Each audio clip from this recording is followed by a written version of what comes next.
मेरा प्रश्न है कि आज से 20-25 साल हो गए भारत में विपश्यना आई है, फिर भी समाज की अगर व्यवस्था देखते हैं तो उसमें कोई ऐसा बदलाव नहीं आया, तो कब तक ऐसी बदलाव आएगा? बिगाड़ आने में कितना समय लगा? सदियां लगी ना। बिगड़ते गए, ये ऊंची जात वाला, ये नीची जात वाला, ये ऐसा ये वैसा, देश के टुकड़े कर दिए इस जातिवाद ने। आप जैसे जैसे लोग विपश्यना करते हैं, समझते हैं अरे कौन ऊंचा कौन नीचा, जो धर्म में पक रहा है और अच्छा जीवन जी रहा है वो ऊंचा, किसी मां की पेट से जन्मे, और जो धर्म नहीं पालन करता, धर्म के विरुद्ध जीवन जीता है वो नीचा, किसी मां के पेट से जन्मे। तो जितने लोग विपश्यना करते हैं इस बात को समझने लगे अपनी अनुभूति से, प्रवचनों से नहीं, क्योंकि वो जान रहे हैं आदमी धर्म का पालन करता है तो हमारे कुदरत के कानून का पालन करता है।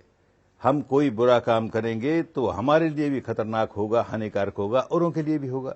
हम अच्छा काम करेंगे तो हमारे लिए भी अच्छा होगा, औरों के लिए भी अच्छा होगा। ऐसा अपनी अनुभूति से जानने लगा। वो व्यक्ति कैसे भेदभाव करेगा? जो देखेगा किसी को लोग नीचा कहते हैं और वो सचमुच अगर नीचा है, उसके पास खुला मैदान है, आगे बढ़ सकता है, ऊंचा हो सकता है। तो जितने लोग कर रहे हैं विपश्यना और जितने लोग इस रास्ते पर आ रहे हैं और धर्म को समझ रहे हैं, इस संप्रदाय का उस संप्रदाय का धर्म नहीं, सार्वजनीन धर्म, उसे समझ रहे हैं, तो परिवर्तन आ रहा है और आएगा। जितना इतना बढ़ेगा उतना आएगा। सहज पके सो मीठा हो, समय लगना चाहिए।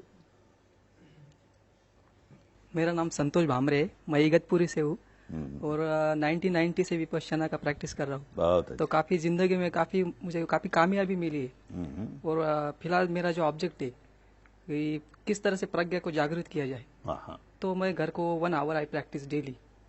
तो तभी आपने बताया गुरुजी कि शरीर में संवेदना एक इलेक्ट्रिकल फ्लक्स मिलता है। तो इसे जो अभी मुझे इलेक्ट्रिकल फ्लक्स मिल रहा है, तो इसको मैं कामयाबी समझ सकता है क्या? बिल्कुल नहीं। तुम केवल इलेक्ट्रिकल फ्लक्स देखते रह जाओगे तो किसी इलेक्ट्रिक करंट को पूछो, हाथ लगा लो, एकदम करंट आएगा, क्या मिला उससे? तुम में समता आई कि नहीं? तुम्हारी प्रगति को मापने का एक ही मापदंड है कि ये अनुभूति हुई कि वो अनुभूति हुई।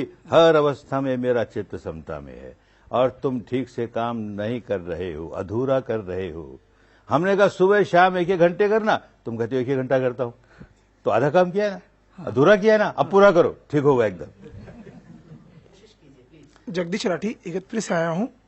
सवाल यह है कि विद्यार्थियों को विपश्यना से कैसा लाभ होता है और उनके जीवन पे क्या प्रभाव देता है? सबके जीवन पर प्रभाव पड़ता है।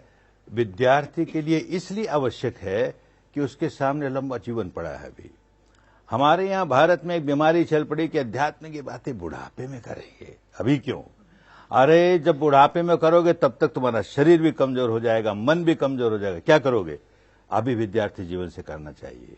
विद्यार्थी जीवन में अभी लाभ ये मिलने लगता है कि स्मरण शक्ति तेज होती है, जो सब्जेक्ट सामने आया उसको बड़ी अच्छी तरह समझने लगे, और सबसे बड़ी बात, चरित्र निर्माण होने लगा। अभी से अच्छा चरित्र बनेगा, सारे जीवन स्वयं भी सुखी रहेगा, औरों के लिए भी सुख का कारण बनेगा। सुखी हो। मेरा नाम सरिता शर्मा है, मैं इगतपुरी से आई हूँ। बहुत अच्छा। मैं ये पूछना चाहती हूँ कि कितनी कम उम्र में व्यक्ति को विपश्यना करनी चाहिए? जन्म के पहले, जब मां के पेट में बालक बच्चा होता है तब विपश्यना करनी चाहिए। जो गर्भवती माताएं हैं वो शिविरों में आती हैं तो केवल अपने लिए विपश्यना नहीं करती, होने वाली संतान के लिए भी करती है। भीतर जो तरंगे जागती हैं धर्म की, शांति की, शुद्धता की, उसका प्रभाव बच्चे पर पड़ता है। तो वो बच्चा जब जन्मेगा तो धर्म का बीज लेकर के जन्मेगा। और वैसे बाहर आने के बाद 7-8 वर्ष के बच्चों को बाल शिविर देते हैं, उसमें भी सीखते हैं लोग। सुखी। मैं डॉक्टर सुधीर पंडित हूँ, डेंटिस्ट हूँ, इगतपुरी से आया हूँ। मैं ये पूछना चाहता हूँ कि भगवान गौतम बुद्ध ने धम्म के रास्ते पे चलते चलते कई तप किए, बाद में उनको चल के बोधिसत्व प्राप्त हुआ। तो क्या यही विपश्यना है जो जिनका ज्ञान उन्हें प्राप्त हुआ, या क्या यही कला है जो उनको बिल्कुल मालूमात हुई? ये भारत की बहुत पुरातन विद्या उस समय लुप्त हो गई थी और भिन्न भिन्न बातें चलती थी, मन को एकाग्र करना, समाधि लगाना इत्यादि इत्यादि, लेकिन जड़ों तक अपने मन के विकारों को निकाल बाहर करना जो विपश्यना काम करती है वो उस समय लुप्त हो गई थी। तो इन्होंने खोज की, पहले तरह तरह के प्रयोग किए, केवल समाधि लगाने के प्रयोग किए, उनसे लाभ हुआ, मन निर्मल हुआ, पर जड़ों का रोग नहीं निकला, जड़ों का विकार नहीं निकला। तो खोजते खोजते ये निकाला, ये ढूंढ लिया और इससे अपना लाभ किया, लोगों को बांटने लगे। जो व्यक्ति बुद्ध होता है वो यही काम करता है कि जब समाज में, विश्व में ये कल्याणकारी विद्या लुप्त हो गई होती है तो वो खोज कर उसे ढूंढता है, यही उसकी सम्यक संबोधि है और फिर लोगों को बांटता है। गुरुजी, मेरा नाम जसवंत सिंह गिल है। मैं सचखंड नांदेड़ से आया हूँ। बहुत ठीक। मैं ये जानना चाहता हूँ कि विपश्यना साधना का सिख समाज के लिए क्या लाभ है? हर एक समाज के लिए लाभ है। सिख समाज मानव समाज से अलग तो है ही ना, मानव समाज का एक अंग है।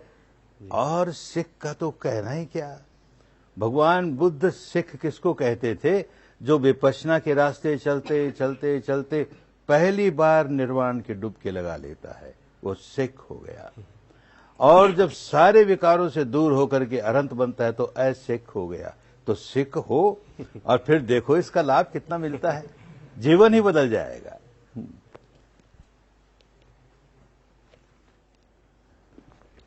मैं बकुल जादव नासिक से हूँ। हाँ। मेरा प्रश्न है कि ये जो 10 दिवसीय शिविर है ये बहुत मुश्किल है, क्या आप इसे आसान बना सकते हैं? मुश्किल में से गुजरना पड़ेगा, क्या करें। ये विद्या ही ऐसी है, जिस किसी विद्या में हमारे मन के ऊपर ऊपर कोई बहुत अच्छा लेप लगाना हो, भीतर विकार भले रहें, ऊपर ऊपर लेप लगाना बड़ा आसान है। लेकिन जो विद्या मन का ऑपरेशन करके जड़ों तक जाती है और वहां से विकार निकालती है तो वो कष्टदायक भी है और उसमें समय भी लगता है। उसमें से गुजरे बिना हम अपनी जड़ों को नहीं सुधार सकते, और जड़ नहीं सुधरी तो बीमारी रहेंगी, ऊपर ऊपर से हजार अपने को सुधारते नहीं, फिर वैसे हो जाएंगे। इसलिए समय भी लगता है, इसलिए कष्ट भी होता है। शरीर में कोई रोग हो और डॉक्टर कहे ऑपरेशन करेंगे तो ऑपरेशन करेगा ही ना, कष्ट तो होगा। लेकिन उसमें अच्छी बात यह है कि कोई हमको बेहोशी की सूंघ नहीं सुंघा देगा तो हमें पता नहीं, और यहां ये नहीं है। और कोई दूसरा ऑपरेशन करेगा, यहां नहीं है, खुद करना पड़ता है और बिना किसी सूंघ के, बिना बेहोशी के, होश में आकर करना पड़ता है। तो थोड़ा कष्ट तो होता ही है, घबराओ मत, उससे लाभ होता है, इसलिए कराते हैं। गुरुजी, मेरा नाम यशवंत बैसानी है, मैं धुलिया से आया हूँ। बहुत अच्छा। गुरुजी, शिविर के दौरान आप कहते हैं ना कि धातु, धम्म धातु, बौद्ध धातु, मेत्ता धातु और निब्बान धातु, तो ये कैसे पहचाने और ये क्या अलग अलग है? धातु कहते हैं तरंगों को, धातु कहते हैं स्वभाव को। जो धर्म धातु है वो हमारे भीतर धर्म जगाएगी, क्योंकि वो तरंगे इसी प्रकार के हैं। मैत्री धातु है, वो हमें मैत्री का जो लाभ मिलता है वो लाभ मिलेगा, शांति उससे प्राप्त होगी। इस तरह से जिन जिन तरंगों से जिस तरह का लाभ मिलता है उसको वैसा नाम दे दिया। उन नामों में क्या पड़ा है, काम करो अपना और अनुभव करो उसका। मेरा नाम तापस दास, मैं शिलचर आसाम से आया हूँ। बहुत ठीक। विपश्यना करने का टाइम कभी कभी अगर ऐसा लगता है विपश्यना ठीक से नहीं हो रहा है तो कब क्या करने का है? ठीक से करो। जब देखो ठीक से नहीं हो रहा है तो ठीक से करो। क्या ठीक से नहीं हो रहा है? दो बात होती है। एक तो हमारा मन बहुत भागता है, हम देखते हैं कि अरे मन ही नहीं टिका तो कैसे काम करेंगे। अगर शरीर में संवेदना मिल रही है और हम जानते हैं कि संवेदना मिल रही है और मन भी भाग रहा है तो चिंता मत करो, ज्यादा महत्व अपने शरीर पर होने वाली संवेदना को दो। और मन भाग रहा है, मन में कोई कोलाहल चल रहा है, इसे स्वीकार करो, अपने आप ठीक हो जाएगा। और शरीर में संवेदना ही नहीं मालूम होती और तुम समझो कि हमारा कुछ काम नहीं हो रहा तो ठीक बात, तब फिर इसलिए आनापान पर आ जाओ। सांस के सहारे सारे सारे मन एकदम जागरूक हो जाएगा, एकदम सजग हो जाएगा, और फिर देखोगे हर तरह संवेदना मिलने लगी। और फिर नहीं कहोगे हमको कि हमारी प्रगति नहीं हो रही है, कि काम ठीक नहीं हो रहा, खूब काम ठीक होगा।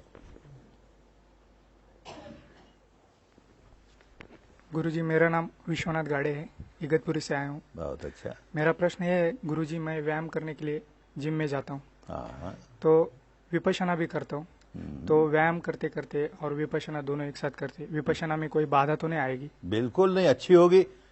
व्यायाम करने से हमारा शरीर स्वस्थ होता है। कोई आसन करे, कोई प्राणायाम करे, शरीर स्वस्थ होगा, और स्वस्थ होगा तो हम विपश्यना अच्छी करने सकेंगे। विपश्यना मन की कसरत है, व्यायाम शरीर की कसरत है, दोनों साथ चले, कोई दोष नहीं। मेरा नाम ओपी पाठक है, इगतपुरी से। मेरा प्रश्न है कि शिविर में जाने के पहले क्या तैयारी करनी चाहिए? कोई तैयारी न करो तो अच्छा है। तैयारी के नाम पर कहीं गलत रास्ते पड़ गए और फिर आए, उसको सुधारने में दिक्कत हो जाएगी। तो क्लीन स्लेट से जैसे है वैसे अपने आप ठीक होगा। मैं बकुल जादव नासिक से हूँ। हाँ, मेरी उम्र अभी 25 है। ठीक। तो इसी उम्र में क्यों करे, बूढ़े होकर क्यों नहीं करे ये साधना? बूढ़े होकर करे ना पाओगे तब क्या करोगे? हम कहीं घंटे भर बैठो और तुम बैठ नहीं पाओगे।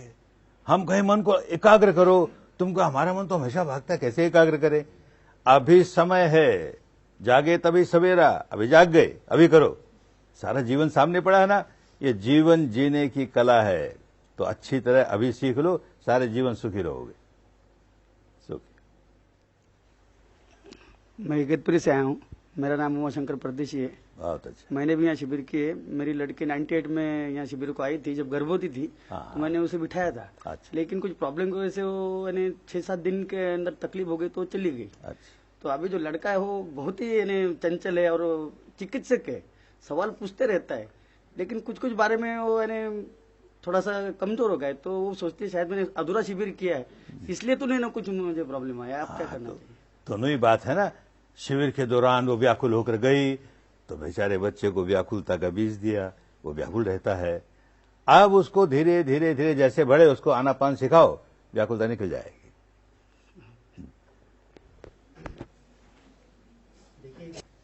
आओ। गुरुजी, मेरा नाम नवीन है, मैं नासिक से आया हूँ। तो मुझे ये पूछना है कि पुडारी जो मिनिस्टर रहते हैं और गवर्नमेंट ऑफिसर्स, यही समाज में सच्ची तरीके से सुधार ला सकते हैं। हाँ। तो उनके लिए आपका क्या संदेश है? एक ही संदेश है कि अच्छाई और बुराई दोनों ऊपर से परकुलेट होती है। तो ऊपर के लोग जो समाज के नेता हैं, जो शासन करने वाले हैं, पॉलिटिकल शासन करने वाले हों, एडमिनिस्ट्रेशन के शासन करने वाले हों, उनमें सुधार आना चाहिए। उनमें सुधार आएगा तो वो फैलते फैलते सारे समाज में फैल जाएगा। और सुधार करने की विद्या नहीं थी तो बात अलग, अब सुधार करने की विद्या आई है, सबका लाभ होना ही चाहिए। मेरा नाम पीएस पंडित है, मैं सीसीटी हूँ और नासिक से आया हूँ। एक ने मुझे ऐसा सवाल पूछा था कि जिस महापुरुष ने ये विद्या खोज निकाली है, क्या उनके लिए पुनर्जन्म मान्य था? पुनर्जन्म किसी को मान्य हो या न हो कोई फर्क नहीं पड़ता। इस जन्म को तो मानते हो ना, इस जन्म को सुधारो। लोग सुधर जाएगा, परलोक अपने आप सुधरेगा। हम उस जंजाल में क्यों पड़े? हमें क्या मिलना है? वर्तमान में जीना है, और वर्तमान हमारे भूतकाल की संतान है और भविष्य हमारे वर्तमान की संतान है। वर्तमान सुधर गया, भविष्य अपने आप सुधरेगा। जन्म हो न हो, हम अपना सुधार किए जा रहे हैं, ये ज्यादा अच्छी बात है। सुखी हो।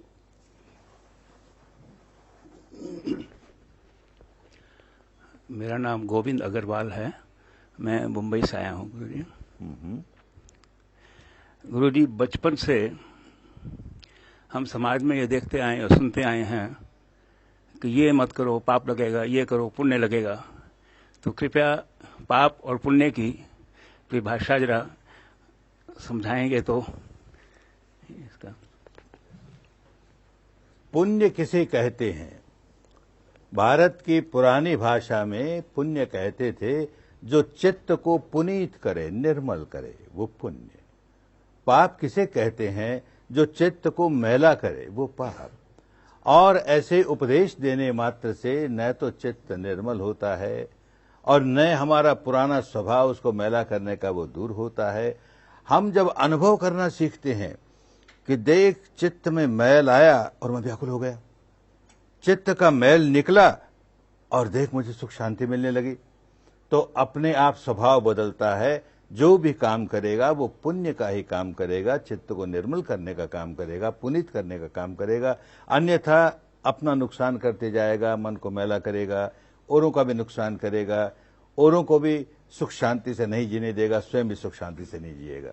ये पाप और पुण्य की परिभाषा ठीक से समझते रहें और उसका पालन करते रहें तो बड़ा कल्याण होगा। इसका अर्थ ये हुआ कि भी शारीरिक का जो कर्म है उससे अधिक मानसिक कर्म है वो बहुत महत्व रखता है।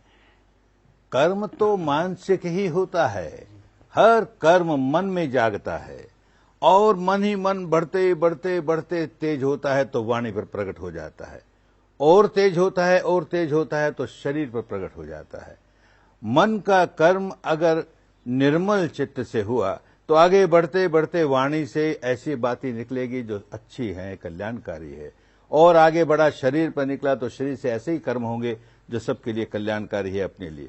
और अगर मन मैला है और मैला चित्त बढ़ते बढ़ते बढ़ते वाणी पर आया तो हानिकारक ही होगा, अपने लिए भी हानिकारक, औरों को भी हानिकारक। और वो मैला चित्त बढ़ते बढ़ते शरीर पर आया, शरीर के कर्म हुए तो अपने लिए भी हानिकारक, औरों के लिए हानिकारक। तो जड़ तो मन ही है। मन को हम कैसे निर्मल रखें, तब देखेंगे कि सारे काम अपने आप अच्छे होने लगे। वहीं पे विपश्यना का प्रमुख आता है। बस मन को जो शुद्ध करे उसको नाम चाहे शुद्ध।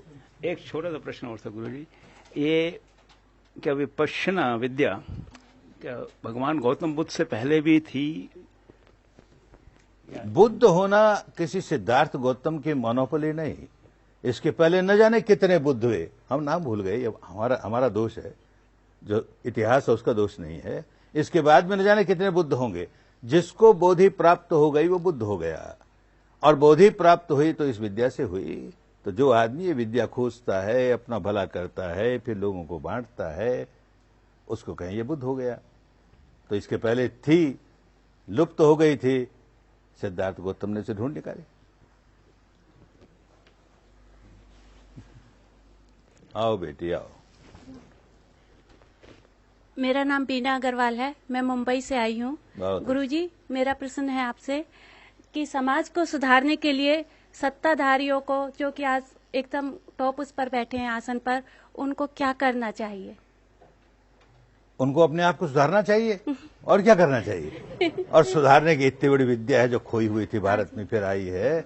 इस विद्या से अपने आप को सुधारें तो वो स्वयं भी सुखी रहने लगेंगे, उनका स्वयं का जीवन भी बहुत अच्छा होगा, और उनके प्रभाव से समाज का भी भला होगा, वो भी अच्छा जीवन जीने लगेंगे।